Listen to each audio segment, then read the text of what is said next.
अस्सलाम वालेकुम नाज़रीन, मैं हूं फ़याज़ महमूद और आप देख रहे हैं फ़याज़ महमूद यूट्यूब चैनल।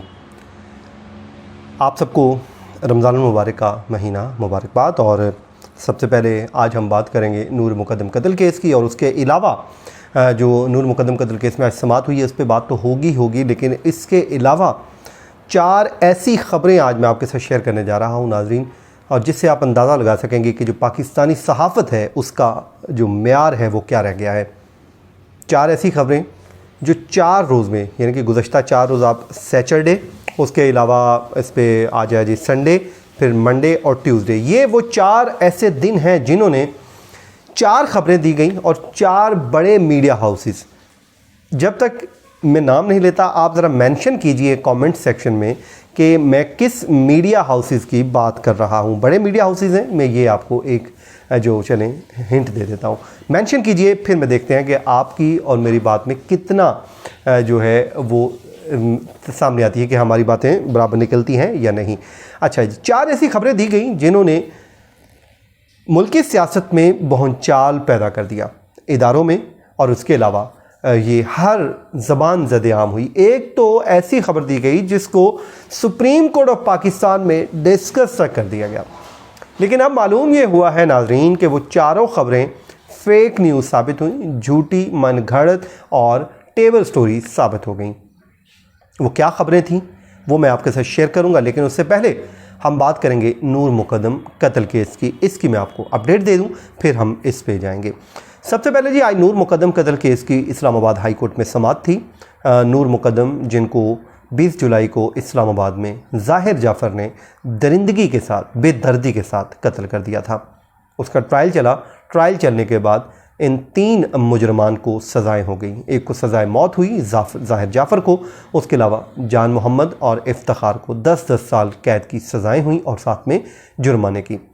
लेकिन जो मुद्दई मुकदमा शौकत मुक़द्दम हैं, जो नूर मुक़द्दम मकतूला हैं, उनके वालिद हैं, वो इन सज़ाओं से मुतमिन नहीं हैं। उन्होंने इस्लामाबाद हाई कोर्ट में दरख्वास्त दायर की और अदालत से इस्तदा की कि जब केस साबित हो गया, जब अदालत ने ये बात मान ली कि ये जो तीनों मुजरमान हैं इस घनौने जुर्म में मुलविस हैं, तो फिर इनको जो सज़ाएँ हैं, जो मैक्सिमम सज़ाएँ बनती थीं, वो क्यों ना दी गई। उस पर आज इस्लामाबाद हाई कोर्ट के जस्टिस आमिर फ़ारूक साहब ने समाअत की है। ये वही जस्टिस आमिर साहब हैं जिन्होंने इस केस में पहले जो बेल थी असमत ज़ाकिर और ज़ाहिर जाफ़र के जो वालिद हैं ज़ाकिर जाफ़र, उनकी ज़मानत खारिज की थी, और उसके बाद डायरेक्शन भी इन्होंने पास की थी। इन्हीं की अदालत में बाकी अपीलें भी पेंडिंग हैं। तो आज नाज़रीन इस पे हुआ ये कि ये केस फ़िक्स था, अर्जेंट मैटर था, जिस पे जस्टिस आमिर फ़ारूक साहब ने समाअत की। तो मालूम ये हुआ कि शौकत मुक़द्दम साहब के वकील शाह खावर एडवोकेट साहब दस्तयाब नहीं थे और वो आज पेश नहीं हुए, जिस पे जस्टिस आमिर फ़ारूक ने कहा कि इससे जो मुंसलिक जो दीगर दरखास्तें हैं वो भी इसी अदालत में ज़ेर समाअत हैं, वो डिवीज़न बेंच में हैं। तो ये करते हैं कि आज शाह खावर साहब नहीं है, तो इसको हम नेक्स्ट वीक के लिए रख लेते हैं, और नेक्स्ट वीक को अब इस पर समाअत होगी। और लेट्स सपोज इस पर अगर कोई नोटिस हो जाते हैं तो फिर अदालत इनको ज़ाहिर है बाकियों के साथ मुंसलिक कर देगी और सबको एक साथ ही निपटाएगी। अलबत्ता जो ज़मानत का मैटर है जान मोहम्मद का, वो पहले निपटा दिया जाएगा, और उसके बाद पेपर बुक जब तक तैयार नहीं होती ये केस आगे चल नहीं सकता। तो यूँ आज की समाअत जो है वो अर्जन हो गई। आप लोगों की तरफ से अक्सर मैसेजेस आ रहे होते हैं इंस्टाग्राम पे, और पूछा जा रहा होता है कि शौकत जो नूर मुक़द्दम केस की अपडेट दे दीजिए। तो इसलिए कोशिश होती है कि उसमें छोटी से छोटी अपडेट भी मैं आपके साथ शेयर कर दूं, ताकि हम जो आपकी इन्फॉर्मेशन है वो आपको मिलती रहे। अच्छा नाज़रीन, अब आ जाएँ हम अगली जो हमारी ख़बर है उस पर आते हैं, और वो 4 वो कौन सी ख़बरें हैं जिस पे मैं बात करने लगा था। सबसे पहले तो आज 3 बड़े इदारों ने, जिसमें जियो, समा और डॉन, इन्होंने ख़बरें छापी और चलाईं, और ये ख़बरें चल गई इस पे कि नाज़रीन कि इलेक्शन कमीशन ऑफ पाकिस्तान तैयार नहीं है 3 महीनों में इंतखाबात करवाने के लिए, या उन्होंने ये विलिंगनेस शो नहीं की। इस पर रज़ा रुबानी साहब ने अदालत में सुप्रीम कोर्ट में हवाला भी दे दिया। अब वहाँ पे हवाला दे दिया कि जी 3 महीनों में, यानी कि 90 दिन में जो इमरान खान की हुकूमत ने फ़ैसला किया है इंतखाबात का, ये तो पॉसिबल नहीं है। इलेक्शन कमीशन भी जब ये कह रहा है, तो उसके बाद हुआ ये कि इस पर तरदीद आ गई इलेक्शन कमीशन ने अपने सोशल मीडिया जो उनका ट्विटर हैंडल है वहाँ पे तरदीद जारी की और कहा कि ऐसी कोई स्टेटमेंट जो मंसूब की जा रही है वो इलेक्शन कमीशन ऑफ पाकिस्तान ने जारी नहीं की।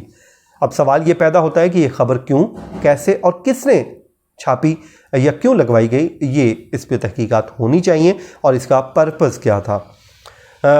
हमारे बोल के ही साथी हैं, उन्होंने जब सेक्रेटरी इलेक्शन कमीशन से ये रब्ता किया और पूछा तो उन्होंने ये बताया कि इलेक्शन कमीशन की जो आइनी ज़िम्मेदारियां हैं वो इलेक्शन कमीशन पूरियां करेगा और जो इंतखाबात से मतलब अपनी जितनी भी जिम्मेदारियां हम पूरी करेंगे। और साथ ही साथ उन्होंने कहा कि हमने इस हवाले से एक हंगामी इजलास भी तलब कर लिया है जो तैयारियों का जायज़ा लेगा और अपनी आइनी व कानूनी जिम्मेदारियों को हम हर सूरत पूरी करेंगे। अलबत्ता एक बात उसने ये कही इसमें कि आम इंतखाबात की सूरत में जो शेड्यूल जारी कर दिया गया है सिंध में और पंजाब में बल्दियाती इंतखाबात का, वो शायद हमें मुलतवी करने पड़े। ये बड़ी इंपॉर्टेंट अपडेट है इसमें। अच्छा, उसके बाद नाजरीन एक और ख़बर चलाई गई। ये खबर चली जी हफ्ते के रोज़ इस पर ख़बर चलती है और इसमें जो होता ये है कि कहा जाता है जियो पे, मैंने खुद देखा कि रात को खबर चली, यानी कि जिस दिन अदम एतमाद की तहरीक थी उससे एक रात पहले, कि हुकूमत ने एक मंसूबा बना लिया है। और मंसूबा क्या बनाया है? मंसूबा ये बनाया है कि सिंध हाउस और जो निजी होटल है वहाँ पे जहाँ पे भी मुनहरिफ अरकान हुकूमती रह रहे हैं वहाँ तक कारकुनों को एक्सेस दी जाए और उसके बाद पार्लियामेंट तक भी या पार्लियामेंट लॉजेस तक भी एक्सेस दे दी जाए ताकि वो कारकुन जाने और वो मुनहरिफ अरकान, और इस पे ये होगा कि कुछ ना कुछ हंगामा हो जाएगा और यूं किसी भी तरीके इस वोटिंग को रोका जा सकेगा। तो हुआ ये कि अगले दिन बड़ा स्मूथली सब कुछ हुआ, ठीक है। उसमें गवर्नमेंट ने अपना एक जो स्टांस लिया वो ज़ाहिर है वो उस पर अभी सुप्रीम कोर्ट ऑफ पाकिस्तान में बहस जारी है कि वो आईनी था या गैर आईनी था। ज़ाहिर है अपोजिशन समझती है गैर आईनी था और हुकूमत यह समझती है कि वो आईनी इक़दाम था, स्पीकर की रूलिंग को चैलेंज नहीं किया जा सकता। लेकिन इस पर सुप्रीम कोर्ट ऑफ पाकिस्तान तय कर देगी कि वो मामला क्या है। लेकिन वो स्मूथली हो गया और वहाँ पे कोई हंगामा आराई नहीं हुई। तो ये भी खबर गलत साबित हुई। हालांकि इस खबर ने इदारों में बड़ी भूचाल पैदा कर दिया था और जो सिक्योरिटी है उसको हाई अलर्ट करना पड़ा कि ये वाकई बड़ा अफसोसनाक है, क्योंकि खबर ये चली थी कि प्राइम मिनिस्टर हाउस के एक अफसर ने पुलिस को भी अहकाम जारी कर दिए कि आपने कारकुनान को आगे आने देना है। उसके बाद नाजरीन इस पे जो है फिर लिखा गया कि जो धमकी आमेज़ ख़त है वो झूठा है। ये भी खबर चलाई गई और ये कहा गया कि इसमें हुकूमत ने मुबैना तौर पे तरमीम भी की है, ये ख़त जाली है। लेकिन अब इस पे जियो की जानिब से ये खबर दी गई जब, और अब वो बज़ाहिर वो मुबैना तौर पे वो जो इदारा है वो इससे पीछे हट गया है, वो कोई इसका फॉलो अप नहीं दे रहा। तो अब ये लगता है कि शायद वो इस खबर से भी जो बैक कर गए हैं और अभी तक इसका कोई सबूत सामने नहीं आया, ज़राए से खबर चली है। तो मेरे नज़दीक ये भी खबर दुरुस्त उनकी नहीं है। चौथी खबर असद कैसर साहब जो स्पीकर हैं, जो उनको सामना है अदम एतमाद की तहरीक का, उनसे मुतालिक ये चलाई गई कि वो स्पीकर की जो रूलिंग थी आर्टिकल 5 के से मुतालिक वो उसके हक में नहीं थे। तो अब तर्जुमान की जानिब से इस पे भी वजाहत आ गई। तर्जुमान ने कहा कि ये जो खबर है मनगढ़ंत है, अफवाह है, झूठी है। और ये भी कहा गया है कि जो अदम एतमाद उनके खिलाफ क्योंकि आ गया था तो इस वजह से उन्होंने इजलास की सदारत नहीं की। बाकी रूलिंग पे वो मुत्तफिक थे, हत्ता कि उन्होंने जो तफसीली रूलिंग जारी की है उस पर उनके दस्तखत भी हैं। तो नाज़रीन मेरा कहना यह है कि जब आप ख़बर हम देते हैं, जो भी जर्नलिस्ट है उसको चाहिए कि उसको परखने के बाद वो ख़बर दे, क्योंकि उस ख़बर से किसी का नुकसान हो रहा होता है और किसी का फ़ायदा।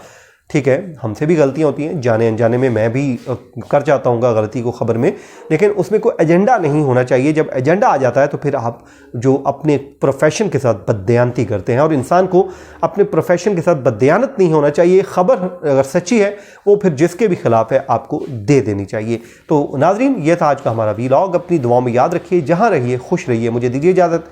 अल्लाह निगहबान।